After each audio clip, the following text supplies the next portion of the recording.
ठीक है। नौजवान लोग हैं, यंग लोग हैं, उन्हें अभी इस चीज़ का नहीं पता। उनको आप छड़ी लेके जिस तरफ आंख देंगे वो उस तरफ चले जाएंगे।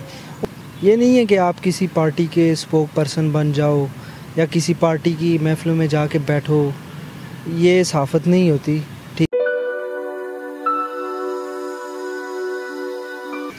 अस्सलाम वालेकुम। S5 मीडिया से आपका मेज़बान साजिद ख़ान आपकी खिदमत में हाज़िर है। आज मेरे साथ मौजूद हैं जी राजा एहसन साहब। पाकिस्तान में जिस तरह से सियासी सूरत हाल है, सहाफ़ती सूरत हाल है, समाजी सूरत हाल है, इन सब चीज़ों को देखते हुए मैंने आज राजा एहसन साहब से टाइम मांगा था, तो इन्होंने मुझे टाइम दिया है। सर बहुत शुक्रिया, आपने मुझे टाइम दिया है। सर सबसे पहले तो क्योंकि हम सहाफ़त के शोबे से तल्लुक़ रखते हैं, तो जिस तरह से कुछ सहाफ़ियों को, सबको नहीं, कुछ सहाफ़ियों को गिन चुन के तो उनके ऊपर तशद्दुद भी किया जा रहा है और उनकी आवाज़ बंद करने की कोशिश की जा रही है, तो सर इसके हवाले से आप अपना क्या मौक़िफ़ रखते हैं? देखें, सबसे पहले तो जो सहाफ़त की डिफ़िनेशन है ना, वो ये है कि अवामी मसाइल को उजागर करना। ये नहीं है कि आप किसी पार्टी के स्पोक पर्सन बन जाओ या किसी पार्टी की महफिलों में जाके बैठो, ये सहाफ़त नहीं होती। मौजूदा पाकिस्तान का जो दौर है, तो ये एक सियातीन दौर देखा जा रहा है। आम जो पब्लिक है, आम पाकिस्तानी जो हैं, उनकी नज़र में एक सियातरीन दौर है, क्योंकि जो पाकिस्तानी हैं उनकी सुनी नहीं जा रही है। हर तरह से उनके ऊपर मुश्किलात आ रही हैं, और अगर वो किसी भी इदारे के पास जाते हैं अपनी जो फरियाद लेकर, तो वो भी उनकी नहीं सुनी जा रही है। तो सर इसको आप किस नज़र से देखते हैं और क्या समझते हैं सहाफ़ी होने के नाते, क्योंकि आप भी पब्लिक में जाते हैं तो पब्लिक के मसाइल देखते हैं, तो आप क्या समझते हैं कि ये वाकई में ये हुकूमत की नाअहली है या कुछ और है? क्यों इस तरह से इतना मुश्किल में फंसा हुआ है पाकिस्तानी आज? देखिए, पाकिस्तान जो है ना, इस वक्त जो मुश्किलात हैं मेन, वो ये कि हम जो है, एक जो हमारे लीडरान है, सॉरी टू से, वो जनाब अपनी मस्तियों में मगन है। वो फ़लाने को जेल डाल रहे हैं, फ़लाने को, आज इमरान ख़ान के ऊपर जनाब बुरा वक्त है, कल शहबाज शरीफ के ऊपर हो जाएगा। आवाम की कोई नहीं सोचता, और ना ही कभी ये आवाम की सोचेंगे ये लोग। ये एक अलमी है इस पाकिस्तान में, ये हकीकत बात है। सर काफ़ी दिनों से एक ख़बर चलाई गई कि भाई रूस से तेल आ रहा है तो फिर सस्ता हो जाएगा, आवाम को रिलीफ मिलेगा, लेकिन ऐसा लगा या ऐसी कुछ ज़राए से हमें पता चला कि रूस का जो तेल आ रहा था तो वो आ चुका है।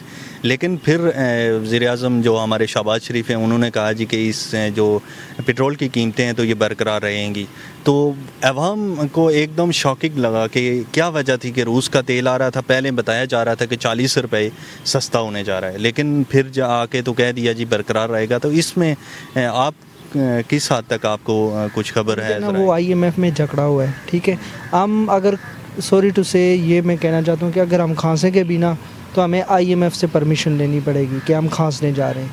तो अगर पेट्रोल आ गया, डीज़ल आ गया रूस से, और अगर साग डार साहब ने, ये शहबाज शरीफ साहब ने ऐलान भी कर दिया कि 40 रुपये 50 रुपये पेट्रोल सस्ता होने जा रहा है, तो बाद में वो नहीं हुआ, बरकरार रहेंगी कीमतें। क्योंकि जो IMF है ना, वो आपके मुल्क को उस नैज तक लाना चाहता है या उस नैज पे ले आएगा, ठीक है। जो मेरा एक अंदाज़ा है कि कल में भी हो सकता है कि हमारे जो ये बैंक्स हैं, ठीक है, इन पे हम शायद अगर कोई बाहर से बैठ के रकम भेजेंगे तो शायद हम एक लिमिट की हद तक, ठीक है, एक लिमिट होगी कि उस लिमिट में हम रकम भेजेंगे। IMF ने ये जो है लिमिट बरकरार या उसको मुख्तस कर दी है, तो जो हमारे बाहर के पाकिस्तानी हैं वो इतने डॉलर या इतने पाउंड भेज सकते हैं। हम इस नैज पे पहुंचने वाले हैं, ठीक है। हमारे जो मेन जो मसला है हमारे लीडरों का है, ठीक है, वो आपस में अपनी सियासत को सियासत नहीं, अपनी ज़ाती दुश्मनी समझते हैं, और ये पाकिस्तान में होता आ रहा है। तो अगर आवाम की किसी को, या एक जिसको हम कहते हैं सही मानों में, अगर कोई आवाम का नुमाइंदा होता, तो मुझे नहीं लगता था कि अगर वो रूस से पेट्रोल या डीज़ल आ जाता तो आई थिंक कि 12 बजे पेट्रोल की जो कीमतें हैं वो शायद गिर जाती। सर जिस तरह से PDM हुकूमत है, और उसके अलावा भी 2-3 पार्टियां जो है अभी नई वजूद में आई हैं, तो ये सारे चाहते हैं कि इमरान खान को माइनस किया जाए ताकि इलेक्शन में जाएं और इलेक्शन लड़ें, और कुछ मखसूस तबके को इलेक्शन जीता के तो फिर दोबारा से ऐसी हुकूमत बना दी जाए। तो आप क्या समझते हैं कि ये इमरान खान को माइनस कर पाएंगे या नहीं? मुझसे पूछना चाहते हैं, बस ये तो रिपोर्टर एक अदना सा। मैं जब लोगों को पूछता हूँ, ठीक है, कि आप किसको वोट देंगे, तकरीबन अगर 100 बंदा होगा उसमें तकरीबन 60 से 70% इमरान खान के हामी होंगे। इसकी क्या वजह हो सकती है?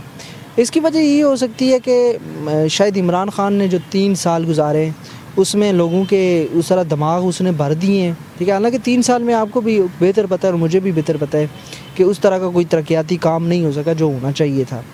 लेकिन जो सारा जिसको हम कहते हैं एक्टिव, कि वो टोटल उन्होंने सोशल मीडिया पे पैसा लगाया, टोटल सोशल मीडिया के जो इन्फ्लुएंसर्स हैं उनको हायर करके जनाब A to Z बयानियाँ बनाया, अपनी उस जो सोशल मीडिया की कहते हैं ताकत, वो आज सोशल मीडिया की ताकत या जो सोशल मीडिया का पैगाम है वो घर घर तक ज़रूर पहुंच गया। सर आपने मुझे टाइम दिया। ये मेरे साथ मौजूद थे जी यंग जर्नलिस्ट राजा एहसन साहब, जो अपनी गुफ्तगू कर रहे थे। ये इनके ज़ाती ख्यालात हैं। आप इससे इत्फाक के साथ अपने मेज़बान साजिद खान को इजाज़त दीजिए। अल्लाह हाफिज़।